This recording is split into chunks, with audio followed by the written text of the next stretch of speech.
मधुरा, हाय, कशी आहेस? बरी कधी आलीस तू? मगाशीच. अच्छा, मला कळलंच नाही कारण मी वर होते ना रूम मध्ये. भेटलीस का मंजिरीला? हो, आणि बाळाला?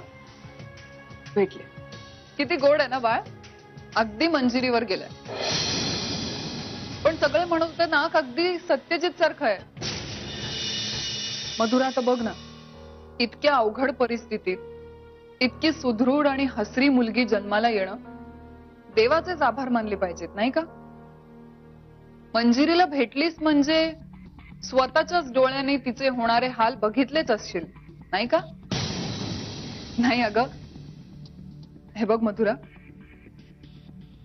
मला एवढंच म्हणायचंय की तू अजिबात काळजी करू नकोस.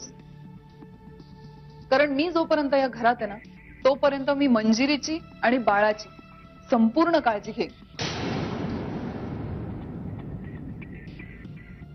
तू इथेस म्हणूनच तर तिची जास्त काळजी वाटते. काय ग, कसला विचार करतेस एवढा?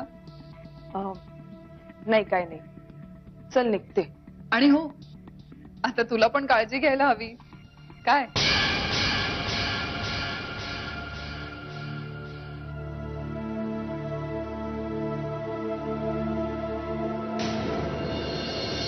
आई, आई, आई, हा बुके छान आहे रे. कोणी पाठवलाय? दादा होळकरने. दादा होळकरने? हो, आणि सोबत हे बेस्ट विशेसचं कार्ड पण आहे. काय लिहिलंय? Welcome little princess in this world from your father's dearest friend दादा होळकर. आणि एक स्माइली आहे. आई, काय करू या बुकेचं? फेकून दे. विचारतोयस काय? सत्यजित कुठल्याही क्षणी घरी येईल, तो यायच्या आत फेकून दे. त्याच्या नजरेत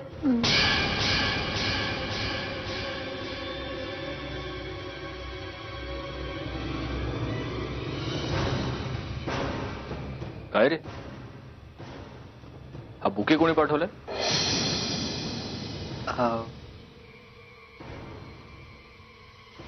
क्लायंटने, माझ्या क्लायंटने. तुझ्या क्लायंटने? हो. असं काय पराक्रम गाजवलेस तू? माझा वाढदिवस नाहीये, लग्नाचा वाढदिवस पण झालाय. मी काका झालो ना, त्यासाठी पाठवलंय बुके.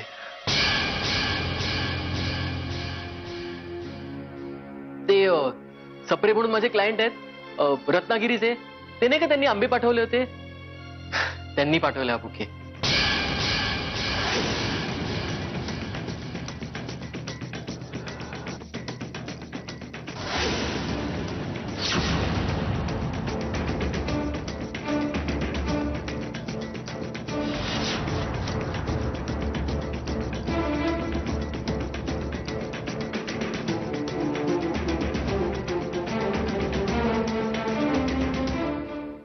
कार्ड पडलं. पडलं असेल.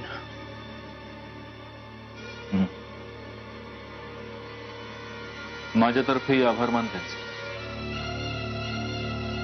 हो, सांगतो मी. हो. आई, हं? बाळ झोपलंय ना? नाही, मगाशी उठली होती, फीड केलंय, झोपली.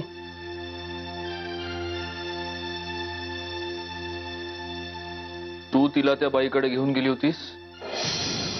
किती बाई गेली होती आमच्या खोलीत? तुझे नियम कितीही मूर्खपणाचे असले तरी या घरात तेच पाळले जातात सत्या.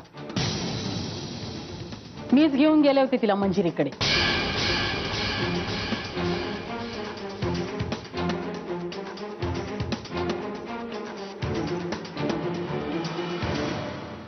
आई, ते ना फेकून.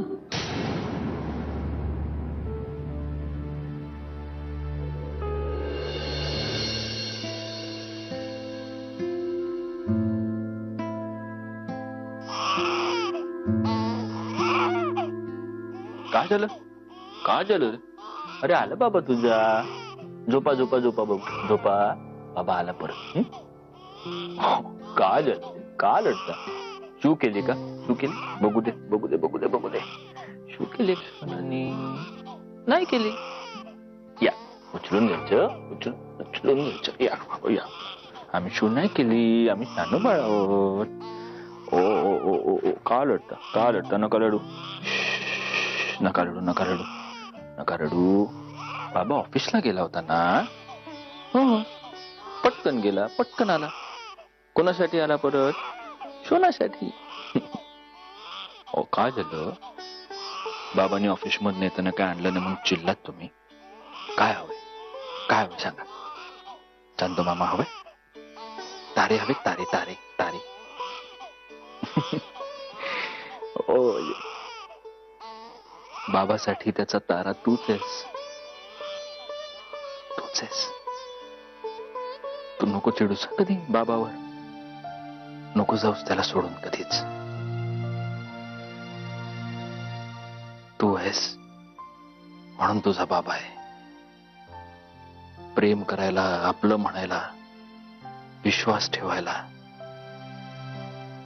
तुझ्या बाबासाठी आता फक्त तू आहेस. नको चिडूस कधी बाबावर.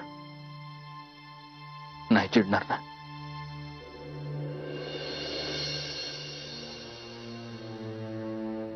कारण तुझा बाबा इतका दुर्दैवी आहे की तो ज्यांच्यावर प्रेम करतो, तो ज्यांना आपलं म्हणतो, ते सगळे त्याची फसवणूक करतात. त्यांचा दोष नाहीये. तुझ्या बाबाच्या हातावरच्या रेषा उलट्या आहेत. पण तू नको करूच ना असं. कारण उद्या तू सोडून गेलीस ना बाबाला, तर तुझा बाबा कोलमडून पडेल कायमचा.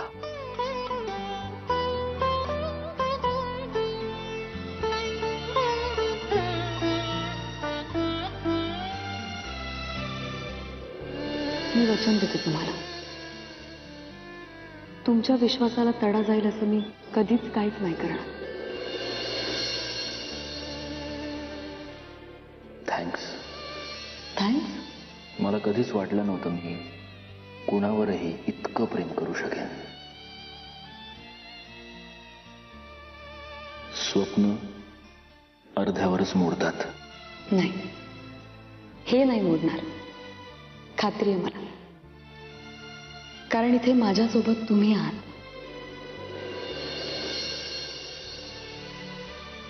आणि जिथे मी आहे तिथे तुला असावंच लागेल. कारण तुझ्याशिवाय मी नाही.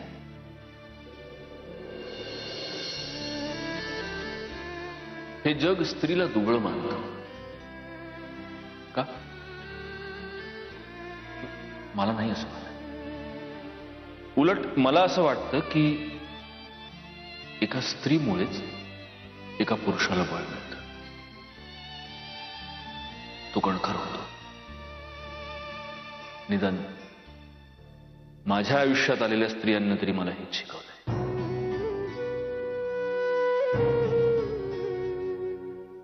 तुला वचन दिलं होतं मी मंजिरी,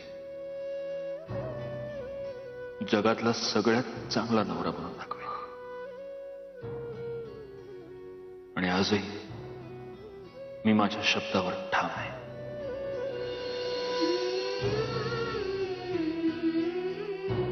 अहो हे काय करता तुम्ही? आला. अहो या मधल्या दिवसात तुझी दृष्ट काढायची राहूनच गेली. माझी चूक आहे, माझ्या लक्षातच नाही राहिलं. पण इथून पुढे अशी चूक नाही होणार.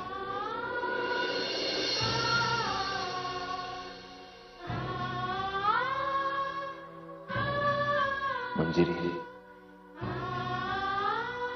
तुझ्या तुझ्यापर्यंत येणाऱ्या कुठल्याही संकटाला आधी माझा सामना करावा लागेल. तुला काहीच नाही होत येणार नाही.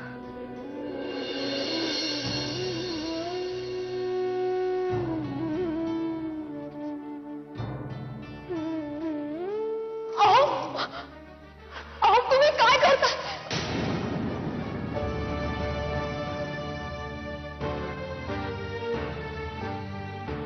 ही आहे तुझी नैना जाधव. ही आहे तुझी नैना जाधव. का का का असं केलंस माझ्या बरोबर? एवढं प्रेम केलं तुझ्यावर आणि तू खंजीर खुपसलास माझ्या पाठीत. सुखाच्या राशी तुझ्या पायाशी होत्या, पण तुझं मन त्या भिकारड्या आशिष मध्ये अडकलंय. तुझं मन त्याच्याकडे धाव घेत. तू माझी परिस्थिती अशी करून ठेवलीस मंजिरी की मी ना धड तुझा जीव घेऊ शकत ना स्वतः जीव देऊ शकत.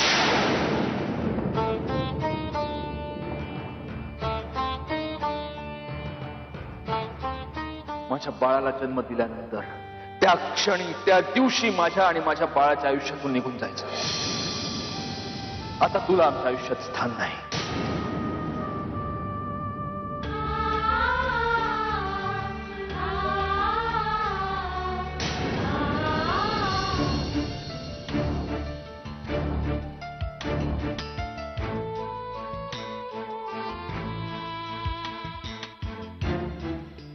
मंजिरी थांब. कुठे चाललीस तू? यांच्या रूम मध्ये मला बोलायचंय थोडं यांच्याशी. तुला कळतंय तू काय करायला चाललीस? पुन्हा एकदा तमाशा करायचाय? तमाशा? मला तमाशा नाही करायचाय प्रिया. मला फक्त यांच्याशी थोडं बोलायचंय. हे बघ, मला माहितीये तुला सत्यजितशी बोलायचंय, पण त्याला ते आवडणार आहे का? ते त्यांना ठरवू दे ना. अगं तो पुन्हा वाद घालेल. तुला नको नको ते बोलेल. तुला माहितीये ना तो कसा आहे. करेन मी सहन. आजपर्यंत सहनच करत आली ना. पण मलाही माझी बाजू मांडता येते याची जाणीव मला त्यांना करून द्यायची. आणि मला माझ्या नवऱ्याला भेटायचंय. तुला काही प्रॉब्लेम आहे? तसं असेल तर स्पष्टपणे सांग. नाही मंजिरी, तुझा काहीतरी गैरसमज होतोय. मला काय प्रॉब्लेम असणार आहे? मी फक्त एवढंच म्हणते की सत्यजितने तुला त्याच्या खोलीत यायचं नाही असं सांगितलं होतं. मी तुला सावध करते. त्यातून तुला जर नसेल ऐकायचं तर नको ऐकूस. पण त्याचे परिणाम काय होतील तुला चांगलंच माहितीये.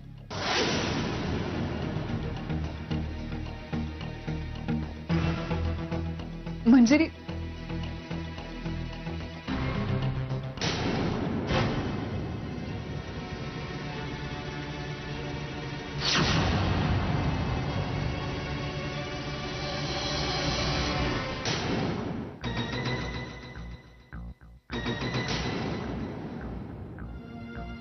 तू हिंमत कशी झाली तुझी इथे येण्याची? काय मास झालाय का स्मृतीभ्रंश झालाय? निघ, चल निघ. मला बोलायचंय तुमच्याशी. मला तुझं तोंड बघायची सुद्धा इच्छा नाहीये. संवाद तर खूप दूरची गोष्ट राहिली. का? का नाही बोलायचं? असा काय गुन्हा केलाय हो मी? हे तू वर मलाच विचारतेस? निर्लज्जपणाची हद्द झाली. आउट. निघ, चल निघ, निघ. नेहमी तुम्हाला हवं तसं, तुम्हाला वाटतं तसं नाही होणार. कधीतरी तुम्हाला समोरच्याचं ऐकून घ्यावंच लागेल. मी इथून कुठेही जाणार नाहीये जोपर्यंत तुम्ही माझं म्हणणं ऐकून घेत नाही. तुम्ही माझ्यावर हा जो किळसपणा आरोप करताय, माझ्याशी अशा पद्धतीने वागताय असं मी काही वागलेलं नाहीये. लग्न झाल्यापासून अगदी पहिल्या दिवसापासून तुमचे मी असे खोटे आणि बिनबुडाचे आरोप सहन करते. ते कितीही निरर्थक असले तरी मी सहन करते, कारण माझं प्रेम आहे तुमच्यावर. मला मान्य आहे सुरुवातीला अगदी 2-4 क्षुल्लक गोष्टी मी तुम्हाला नसतील सांगितल्या, पण याचा अर्थ मी तुमच्याशी प्रतारणा केली असं होत नाही ना. पण तुम्ही माझ्याशी जे वागताय ते भाकरीचा तुकडा चोरणाऱ्याला फासावर लटकवण्यासारखं झालं. हे बघा, तुमच्या कोटावर चिखलाचे डाग लावणारी मुलगी मी होते एवढंच खरंय.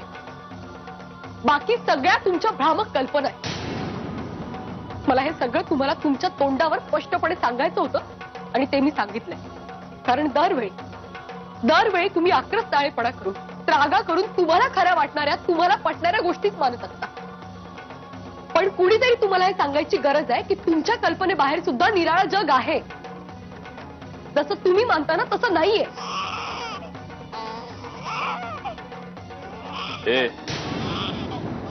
हात नाही लावायचा. माझ्या मुलीला जर तुझी गरज नसेल तर हात नाही लावायचा.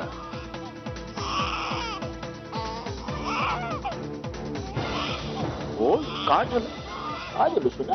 रडायला काय झालं? बाबा आहे इकडे. कुठेच नाही गेला बाबा. चल, लवकर लवकर लवकर लवकर.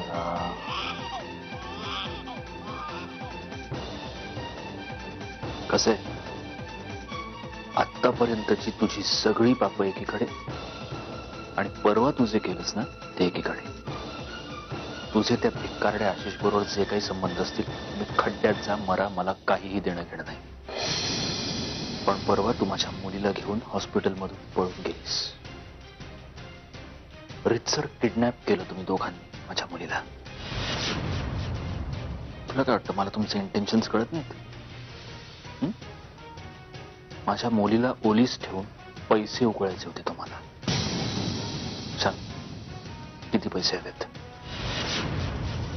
सांग ना, डायरेक्टली विचारतोय. काय किंमत काय तुझ्या मातृत्वाची? सांग.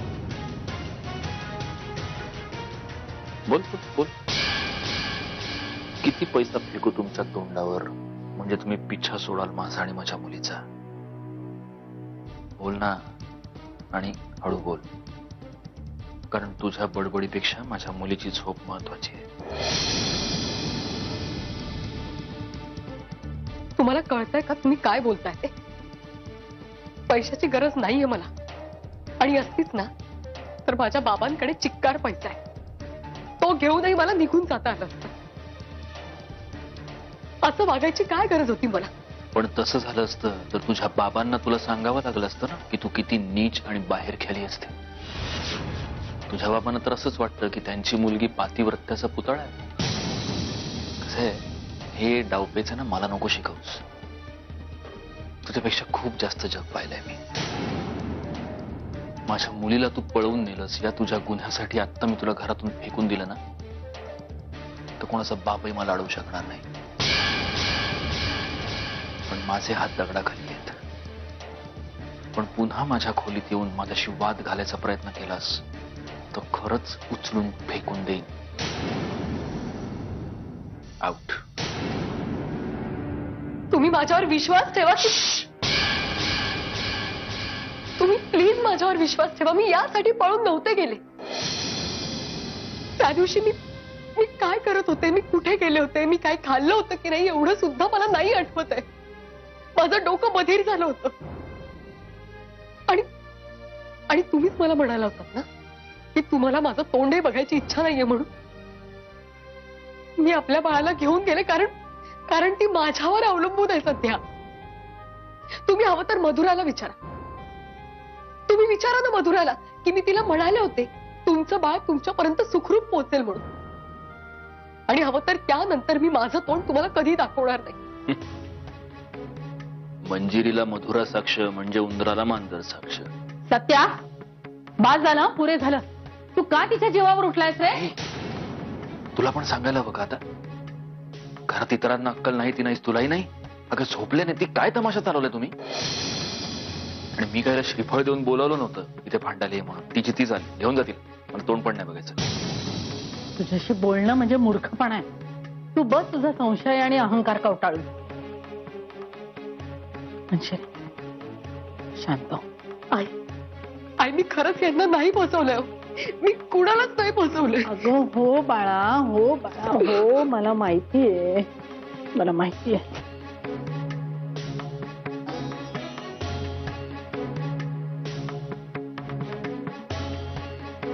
काय कुठे घेऊन चाललेस तू तिला? झोपली आहे ना ती? तू विसरला असशील सत्या. मी तुला सांगितलं होतं बाळ रात्रीचं मंजिरीकडेच राहणार. तुझ्या डोळ्यातला द्वेष बाजूला ठेव आणि जरा खिडकी बाहेर बघ. रात्र झालीये केव्हाच. चल मंजिरी.